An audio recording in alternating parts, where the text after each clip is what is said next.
Ladies and gentlemen, good evening. Today I want to speak to you about a power that is above all powers, a force that guides us, strengthens us, and lights the path when we find ourselves in the darkest valleys. That power is God. Now I know life gets tough. Bills pile up, dreams get delayed, and sometimes you feel like the weight of the world is pressing down on your shoulders. But let me tell you something. God didn't bring you this far to leave you. Every step you've taken, every battle you've fought, every tear you've cried, it's all part of a bigger plan. You see, God doesn't make mistakes. He sees you not for where you are, but for where you're destined to be. And I'm here to tell you, your destiny is greater than your doubts. But here's the catch. You've got to trust Him. You've got to believe, even when it doesn't make sense. Because faith isn't about seeing the whole staircase. It's about taking that first step, trusting that God will lead you to the next. Let me ask you this. What's holding you back? Fear, doubt, the opinions of others? Listen closely. Those things don't define you. God does. You're not here by accident. You're not here to just exist. You're here to live, to grow, to thrive, and to make a difference. Now, don't think for a second that success is just about fame, fortune, or titles. No, real success is about service. It's about being a blessing to someone else. It's about making someone better than yourself. When you put God first, He will elevate you, not just for your benefit, but so you can be a light to others. Think about the sun. It doesn't shine for itself. It shines to light up the world. That's what God wants for you. He wants you to shine, not for your glory, but for His. Let this not be an excuse. Let this not be what keeps us from starting the journey of walking in the truth and following Him. But you can't just sit back and wait for blessings to rain down. You've got to work, you've got to grind, and you've got to do it with purpose. Every morning when you wake up, ask yourself, am I living for myself or am I living for something bigger than me? Let me tell you, there is no mountain too high, no valley too low, no storm too fierce that God can't bring you through. He is the Alpha and the Omega, the beginning and the end. And when you align your life with Him, you'll find a peace that surpasses all understanding, a joy that no one can take away, and a strength that will carry you through anything. You pray for the person with all their heart, and the person who's really at peace with heaven and earth and water and earth and air and sand and earth and mountains. So as you leave here tonight, remember this. God is above all. Above your fears, above your failures, above your struggles, and above your successes. And when you put Him first, everything else will fall into place. Okay? Let's get back to serving. Keep the faith, stay the course, and always give God the glory. To put God first is not just a statement, it is a lifestyle, a commitment, and a declaration of faith that places the divine above all earthly matters. It is the conscious decision to align every aspect of your life with God's will, trusting that His plan is perfect, even when life feels uncertain. When you put God first, you begin to see life through a different lens. One where your priorities shift from self-centered desires to a purpose that is bigger and greater than yourself. It's not about perfection, but about progress. It's not about always knowing the way, but about trusting the one who does.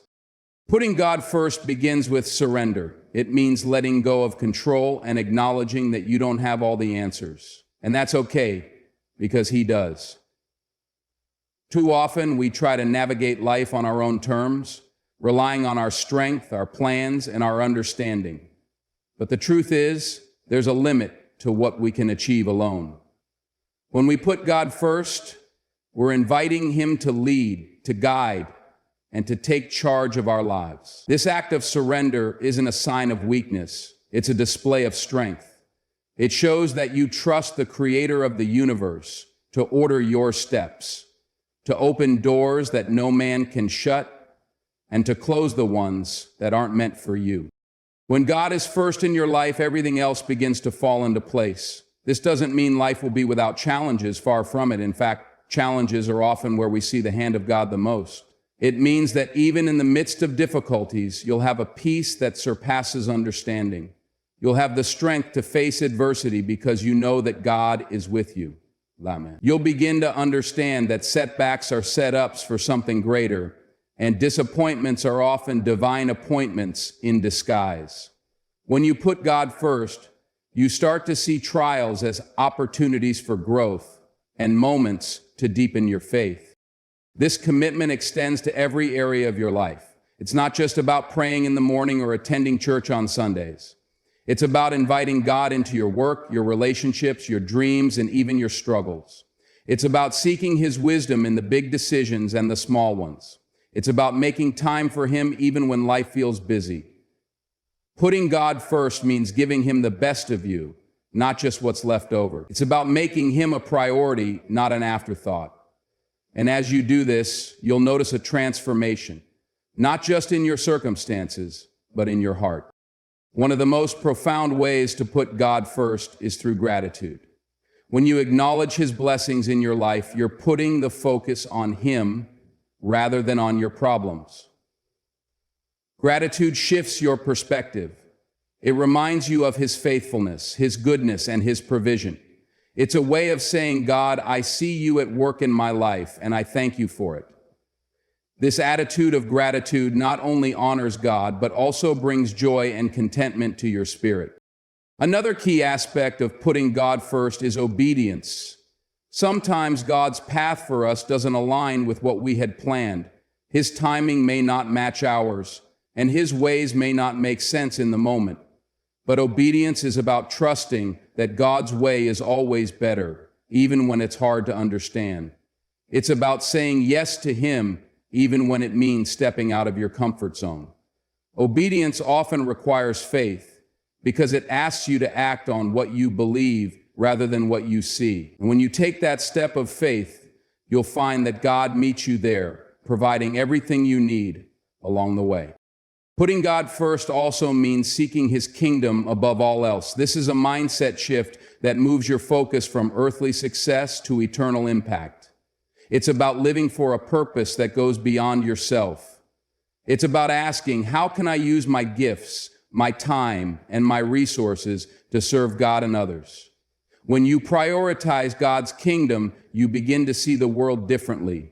You start to care less about material things and more about what truly matters: love, kindness, generosity, and faith. You begin to understand that true fulfillment doesn't come from what you have, but from what you give. Faith plays a critical role in putting God first. It's the foundation on which this commitment is built. Faith is believing in what you cannot see and trusting in what you cannot yet understand. It's holding on to God's promises even when circumstances suggest otherwise. Faith is what allows you to keep moving forward, knowing that God is working behind the scenes. It's what keeps you grounded when the storms of life try to shake you. And as your faith grows, so does your ability to put God first in every area of your life. Putting God first is also about humility. It's recognizing that you are not the center of the universe, that there is a higher power at work.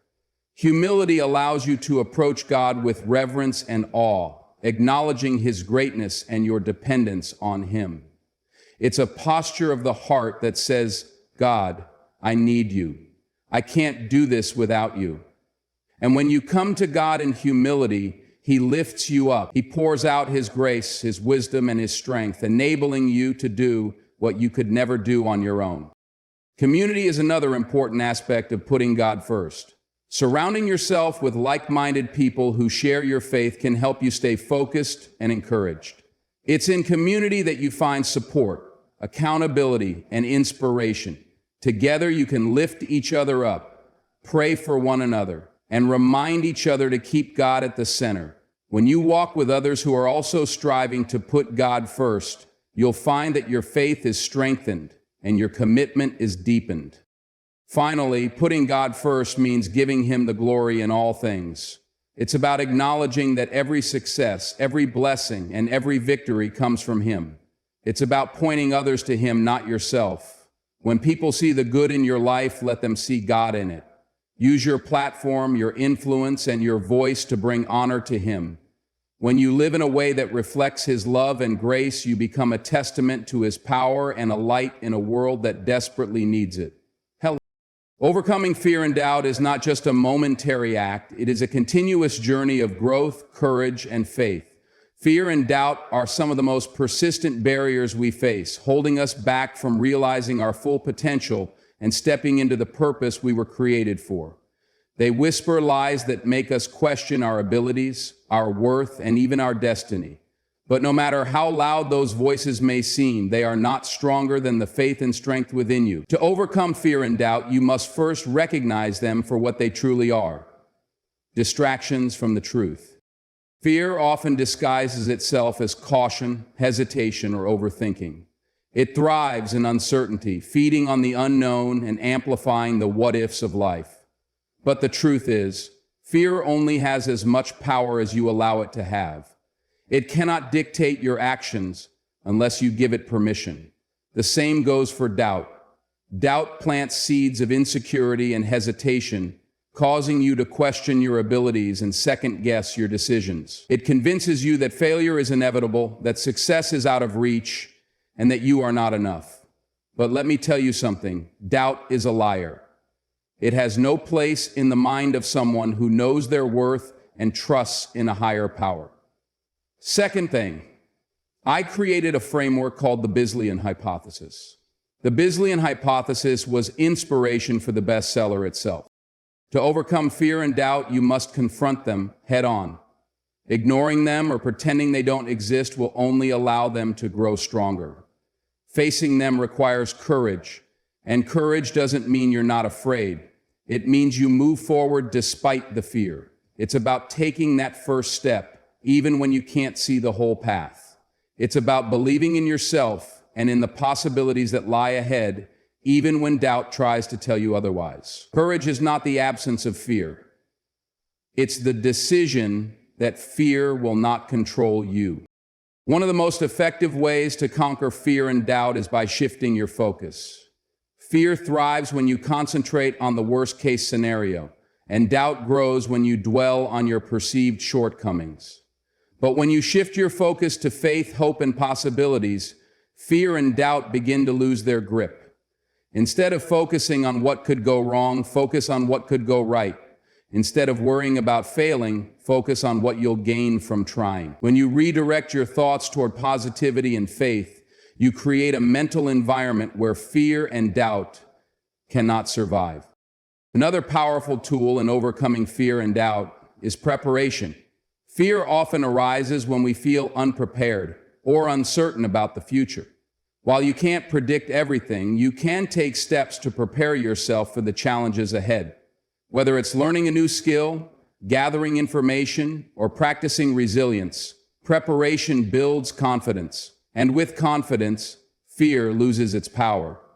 Doubt also diminishes when you equip yourself with knowledge and tools to succeed. Preparation doesn't mean you'll eliminate all fear and doubt, but it does mean you'll be better equipped to face them. Surrounding yourself with positivity and support is another critical step in overcoming fear and doubt. Negative influences, whether they come from people, environments, or even your own thoughts, can amplify fear and make doubt feel insurmountable.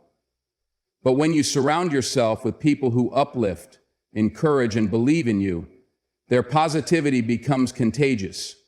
They remind you of your strengths, your potential, and your ability to rise above challenges. They help you see beyond the fear and doubt, pointing you toward the light when you feel surrounded by darkness. Faith plays an essential role in this journey. When you put your trust in a higher power, you're reminded that you're not alone. You don't have to carry the weight of fear and doubt on your own.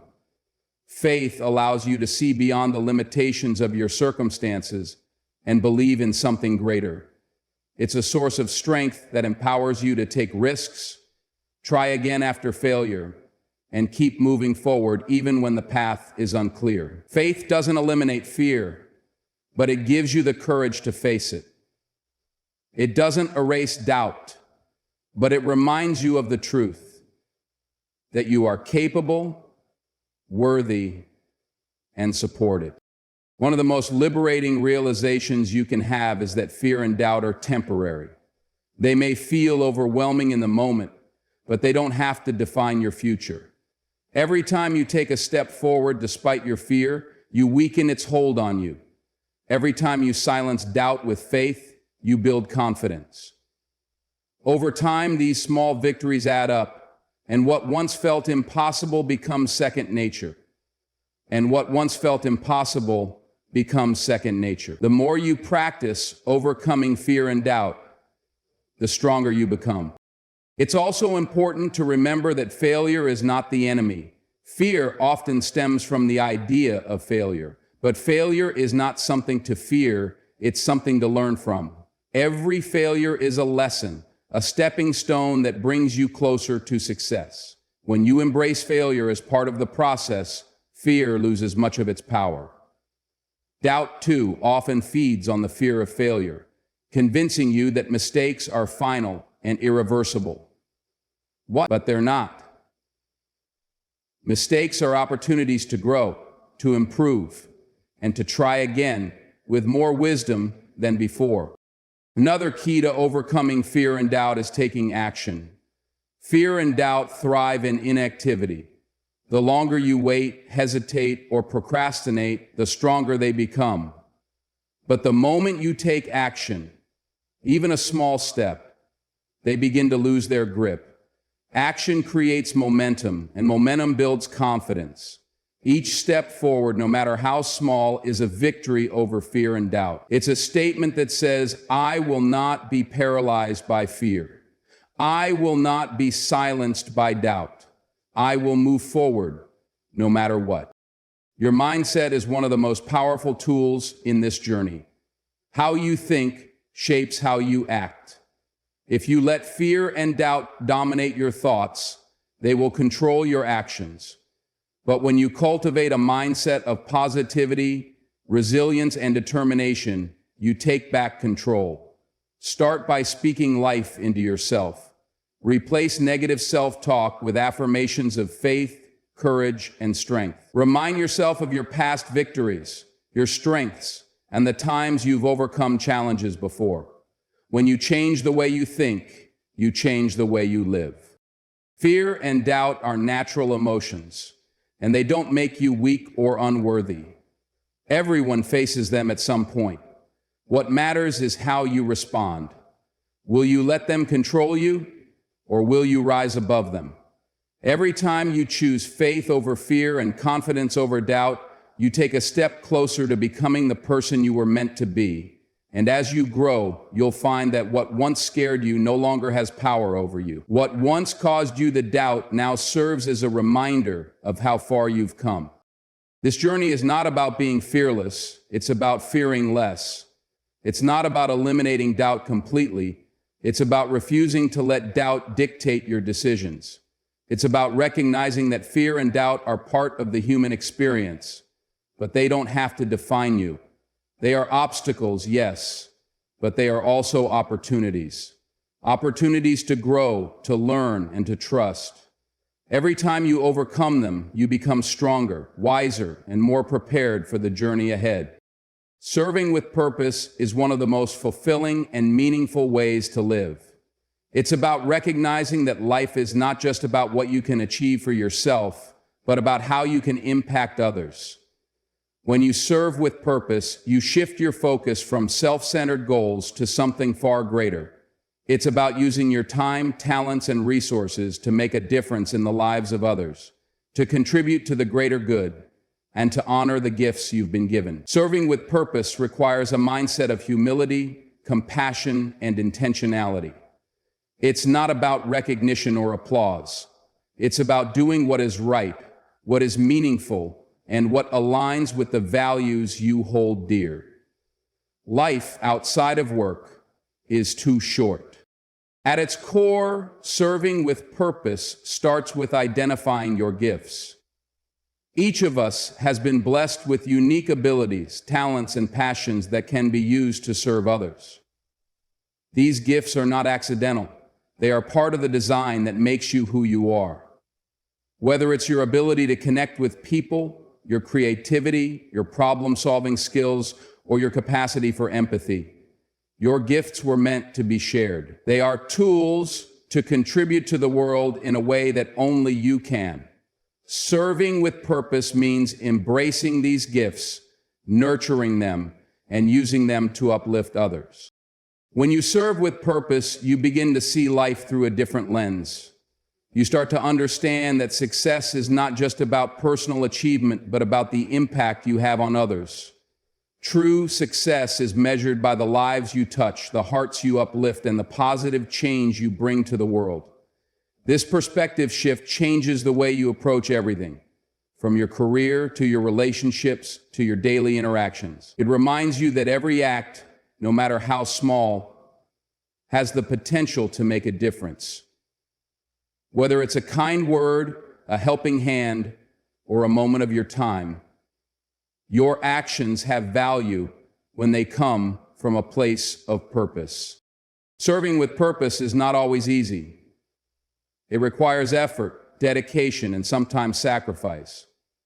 It means stepping out of your comfort zone and being willing to put others' needs before your own. It means being intentional with your time and resources, even when it's inconvenient or challenging. But the beauty of serving with purpose is that the rewards far outweigh the costs. There is a deep sense of joy and fulfillment that comes from knowing you've made a difference in someone's life, from seeing the ripple effect of your actions, and from knowing that you're contributing to something greater than yourself. One of the most powerful aspects of serving with purpose is the connection it creates. When you serve others, you build bridges. You create bonds that transcend differences and bring people together. Whether it's through a shared goal, a moment of kindness, or a gesture of support, serving with purpose reminds us of our shared humanity.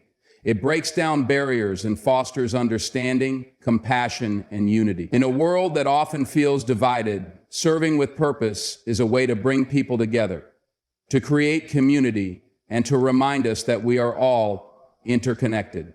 And on quote. Another important aspect of serving with purpose is the way it inspires others.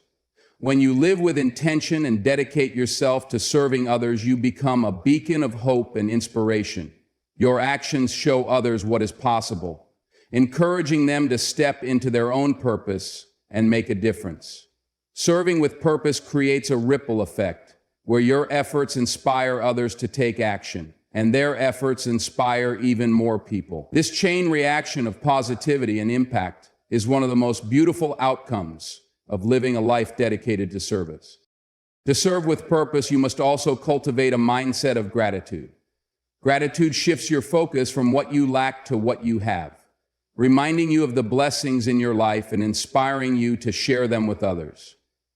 When you approach service with gratitude, it becomes an act of joy rather than obligation. You begin to see opportunities to serve as privileges rather than burdens, recognizing that the ability to help others is itself a blessing. Gratitude fuels your commitment to serving with purpose, keeping your heart aligned with the values that drive you. Serving with purpose also requires resilience. There will be times when the road feels difficult, when your efforts go unacknowledged, or when you face obstacles that make you question your path. But resilience is what allows you to keep going, to stay committed to your purpose even in the face of challenges. It's the determination to keep showing up, to keep giving, and to keep believing in the power of your actions. Resilience reminds you that even small acts of service can have a profound impact, and that the seeds you plant today may bloom in ways you cannot yet see. When you serve with purpose, you also develop a deeper sense of empathy. Empathy allows you to see the world through the eyes of others, to understand their struggles, and to connect with them on a human level. It's what enables you to serve, not out of pity or obligation, but out of genuine care and compassion. Empathy fuels your purpose, reminding you of the importance of your actions and the impact they have on the lives of others. It helps you approach service with an open heart and a willingness to truly make a difference. Serving with purpose is not limited to grand gestures or large-scale efforts. It can be as simple as being present for someone who needs a listening ear, offering encouragement to someone who is struggling, or using your skills to solve a problem. Purposeful service is not about the size of your actions, but the intention behind them. It's about showing up, being available, and doing what you can with what you have. Every act of service, no matter how small, is significant when it comes from a place of purpose. It's also important to remember that serving with purpose is a journey, not a destination. It's a way of life that evolves as you grow and as your understanding of your purpose deepens. There will be moments of doubt, times when you question whether your efforts are making a difference, or seasons when you feel stretched thin, but those moments are opportunities to reconnect with your purpose, to reflect on why you serve, and to remind yourself of the impact you are capable of making. Serving with purpose is a continual process of learning, growing, and striving to make a positive difference. When you live a life of purposeful service, you leave a legacy. Your actions create a lasting impact that extends beyond your lifetime, touching the lives of others and inspiring future generations. It's a legacy of kindness, compassion, and love. A legacy that reflects the values you hold dear and the purpose you've lived by. Serving with purpose allows you to make a mark on the world, to contribute to something greater than yourself, and to leave it better than you found it. Serving with purpose transforms not only the lives of those you serve, but also your own life. It brings clarity, meaning, and fulfillment, reminding you of what truly matters. It connects you to a sense of purpose that goes beyond material success or personal gain, grounding you in the values of love, compassion, and generosity. When you serve with purpose, you become part of something greater than yourself, contributing to a world that is brighter, kinder, and more connected.